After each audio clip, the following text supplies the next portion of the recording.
What's up, action takers? Today we're joined by David Meltzer, the founder of Sports One Marketing. He's been in the game a long time. The movie Jerry Maguire was based on David's life, and it is really good. So in today's episode, we're talking about how David has remained relevant over the past few decades. We also have an exclusive question from Mastermind member David from Upcycle Canada, where we're going to talk about how his business has evolved during the COVID pandemic, and you will be very surprised at David's answer. And we're also going to talk about the future, NFTs, cryptocurrency. How is that going to change the way business is done?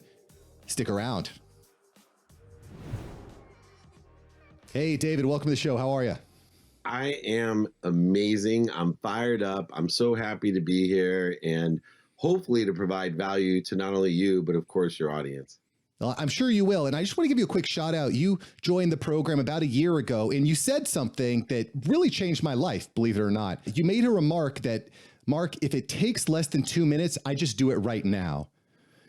And, you know, for me, I always thought, I got to batch things. I'll take all this stuff, I'll batch it together. But that process of just handling it right now, it saves so much time in the end. So it's so mathematically, think about it. If you're capable of doing something now, not only does it exponentially increase the statistical success because you have no chance of forgetting it or other things getting in the way. So 100% of the things you do now get done, but it also takes a minimum of half as much time to do it because the time that's involved when you do it now, comparatively, you have to restart almost. Even if you remember to do it, you now have to get yourself into the mindset, heart set, and handset to get it done. Yeah, it's funny that you mentioned heart set. I had Avi Arya on the show a few weeks ago. He's big in India, very big in India.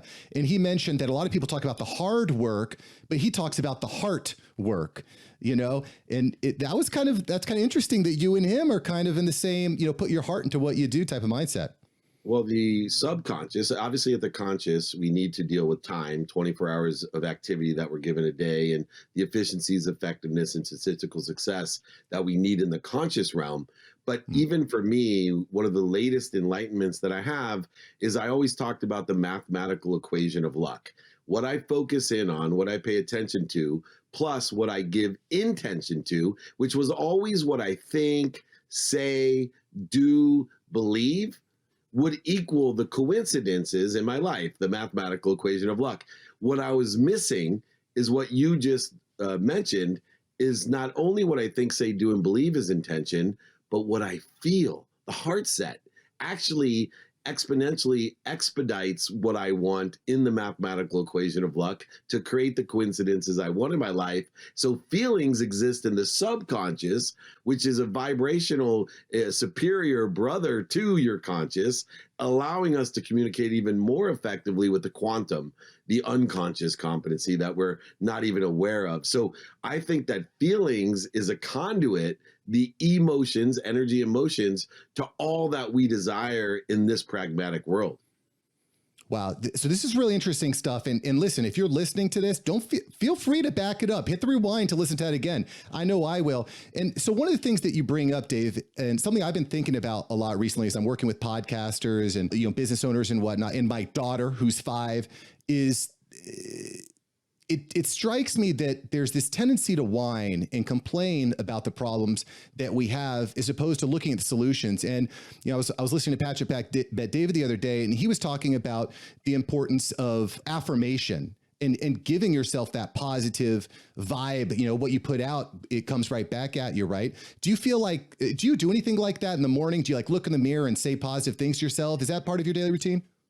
Absolutely. In fact, it's a pre-part, meaning that I've re-engineered or shifted the paradigm of the beginning of my day. So when people talk about my tomorrow actually starts today with those positive activities as well as the positive thoughts, words, etc. What do I mean by that? My tomorrow starts today at 9 p.m.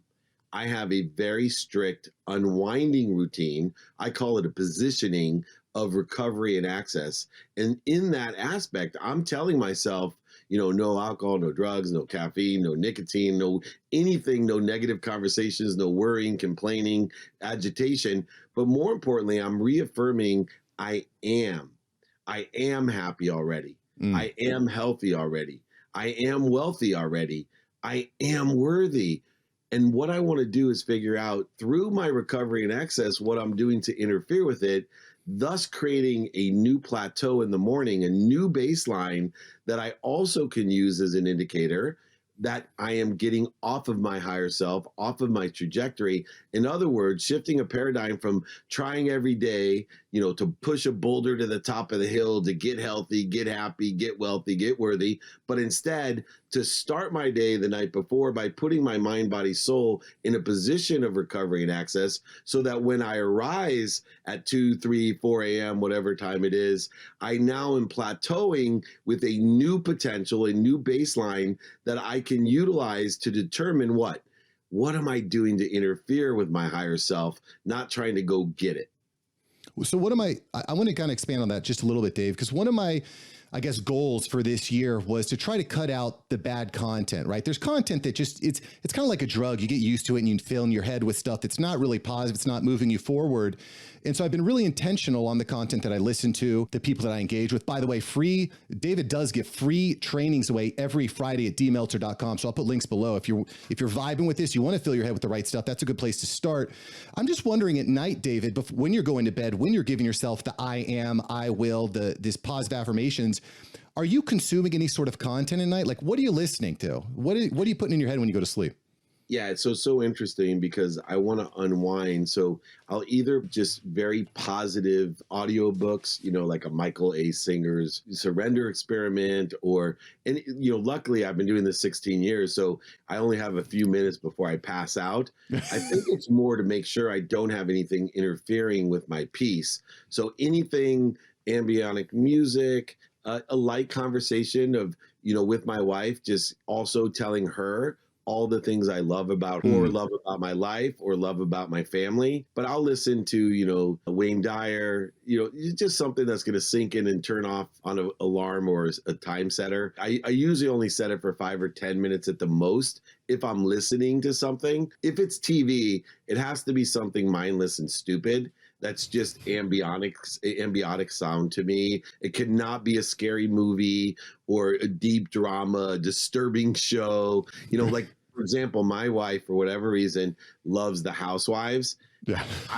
I turn it off. You cannot have it on. Can't have the news on. You can't have the Housewives on. Only silly stuff can be on. I can't even put ESPN on because it takes, certain adrenaline from me because I get excited about, oh my God, they won, they lost. So-and-so had so many points. I'm such a sports person. I don't want anything to elevate or interfere with this idea of being in the best position of recovery and access, to be at peace, to be at center. So anything that will center me, I'll listen to or watch. I really like that. And by the way, Mrs. Meltzer, don't feel bad. My wife is watching 90 Day Fiance at night when she goes to bed. So we're in the same boat. We're the same boat. They make great guests on my podcast, but I don't like to listen to them before I go to sleep. Yeah, I get you all wound up. Like, I can't believe she did that to her. Oh, yeah. So negative sometimes. By the way, podcaster, I just want you to know you do not need to go it alone. It's lonely. It's hard. You're not getting the downloads you want. You're not getting the support you want. You need to join the After Hours Entrepreneur Mastermind today. You're going to get education. You're going to get shared resources. You're going to get community. You're going to get accountability. Find and manifest your goals in real life with your peers today. Link below. Join the Mastermind community. All right, let's get into this episode with David Meltzer. So I do want to talk a little bit. You mentioned about sports, and most people may not know this, but the movie Jerry Maguire was actually based on your life. Tom Cruise played you in that movie, which is fascinating. That's 1996, right? And so you're a master at evolving, reinventing yourself. So I want to dedicate a couple minutes to talking about this. One of the questions from my mastermind community comes from Dave from Upcycle Canada, and he was curious, how has your business evolved over the past couple of years? The world has changed a lot during this COVID age, and nothing is untouched. I'm just wondering, how have you evolved the last couple of years? Well, I love the fact that you're enlightened enough to say evolve because, I'm someone in 2008 who lost everything, over $100 million. And it was part of my evolution. It wasn't interference or destruction. It was part of my evolution. In fact, I tell my wife all the time that $100 million was the best investment I ever made because I wouldn't be where I am today, but for losing it or investing it into my future. But everything to me is an evolution. And the way that my business has evolved, especially with COVID, was that all the resources that I put into the Sports One marketing brand to bring the biggest celebrities, athletes, entertainers, billionaires, millionaires, and entrepreneurs to the biggest sporting events and entertainment events in the world to raise money for charity and make money, by the way, for myself. All that shifted because there was no Super Bowl, Pro Bowl, Masters, Kentucky Derby, Breeders' Cup, ESPYs, Emmys, Oscars, Grammy. Imagine when you have built a business over all the years that I have that revolves around pretty much 2 or 3 events a week, right? 150, over 150 events, all with a charitable purpose or cause, and not one of them was open anymore. We had to make a quick evolution. And that evolution was, let's take all the resources that we utilize to build the brands of the athletes, celebrities, entertainers, billionaires, millionaires, entrepreneurs, and the events and charities, and let's put it into David Meltzer's brand to attract the charities, to once again make a lot of money, help a lot of people, and have a lot of fun. So really leaned into the free trainings, really leaned into my advisory and coaching, really leaned into free content. And I have, just through that surrender experiment that I listened to, I ended up with a top show on Bloomberg, I have a new Apple TV deal. Look, that was all just because of an evolution of trying to stay in business and utilizing, since I had nowhere to go, the only asset I had was David Meltzer in his closet. And so, my superpower is consistency. And if anyone watches my content, they know the biggest compliment you can give me is, Dave Meltzer, I see you everywhere. Yeah, because I'm consistent every day. This is what I do.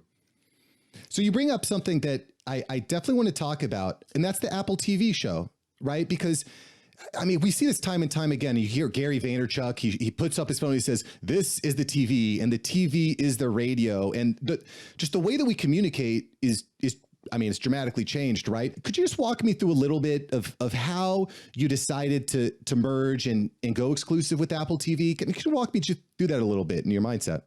Well, it wasn't really even a choice, right? It was an offer. When Apple saw the content that we're creating, giving me an OTT deal to say, look, we want you to provide your content on Apple TV, the largest distributor of content in the world, on every iPhone and TV, et cetera, that's out there. But I'm sorry, what do you think stood out to them? Is it the Instagram? Is it your podcast? Is the free Friday trainings? Was there something you think that really caught their eye that you think made that difference?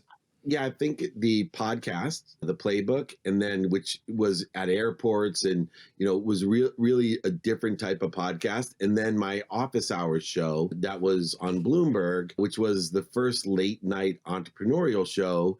And they had just done a deal identical to the one that I have with Martha Stewart, who had success on Bravo with Snoop and, really has built her entrepreneurial brand, ever since the evolution in her career. And here they were kind of saying, hey, we'd like you to be the male counterpart to what we've offered Martha Stewart with the Martha Stewart TV, this David Meltzer TV deal, where you'll have all of your content, but also your relationships as a bug light, just like Martha Stewart is a bug light.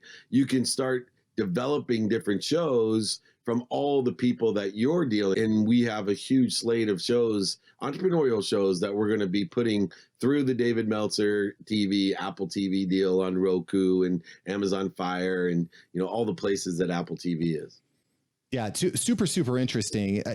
It's great as well to see this shift from this old school thinking of, if I'm not on TV, I don't exist, because this digital world is just completely blowing up.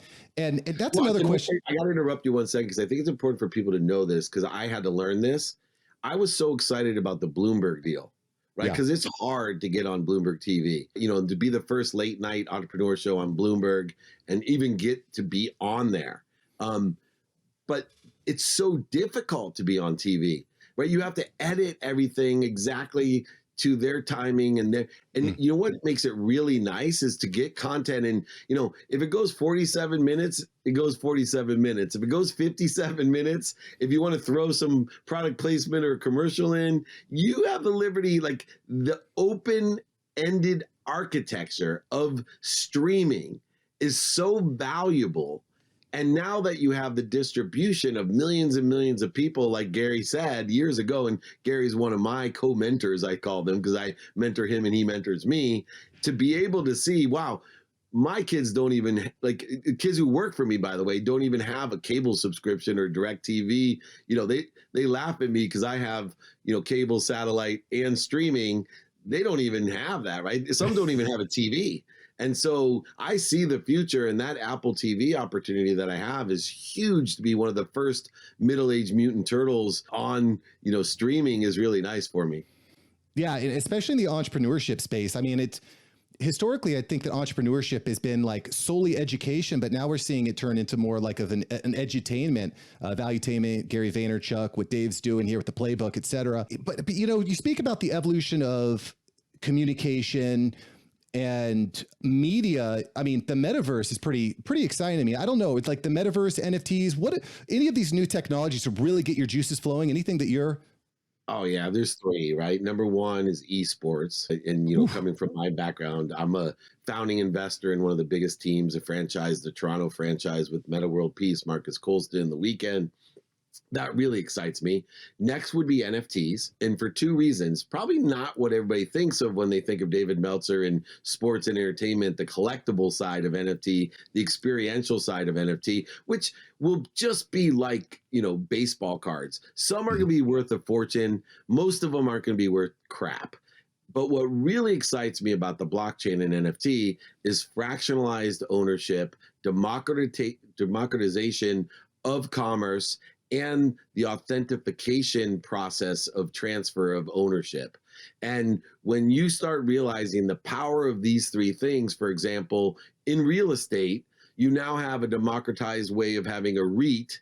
In real estate, you have a way to have multiple fractional ownership in a high-rise building or Airbnbs. There's a real conglomerate or an aggregate that occurs, and there's no fees, there's no interest, there's no middlemen, and it's completely authenticated that you know what you're getting, and it tracks the complete ownership history, so there's no fraud. These are the things that really excite me about NFTs. And then the third one is crypto itself. I'm a huge fan of Celsius Network, the first crypto bank. They're already over 30 billion in management, but to have a bank that actually supports the people who put their money in the bank, not the C-level executives getting $50 billion bonuses or whatever the heck they get.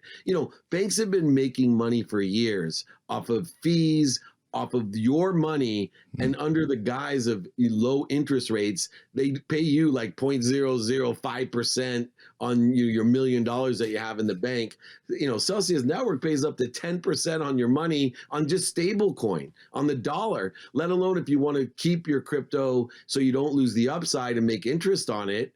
For those people that are more risk assessed than I am, imagine you own crypto at $20,000, a Bitcoin at 20, and you bought your car with that $20,000 Bitcoin.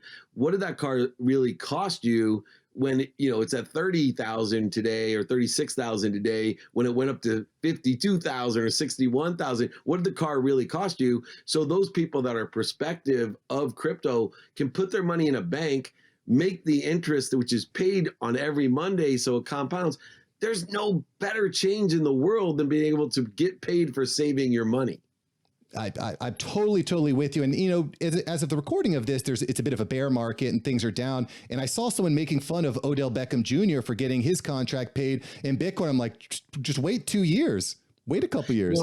They made fun of Steve Young when we did the deal with the USFL, and he just got finished getting paid his guaranteed contract with the USFL, and everybody laughed. Or, certain agree. There's no doubt that I thought that was genius, and he doesn't need the cash, and that is going to be it'll probably be the biggest 10 years from now.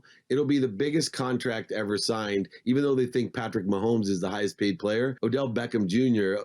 is definitely the highest paid player in my opinion, and I agree with you 100%.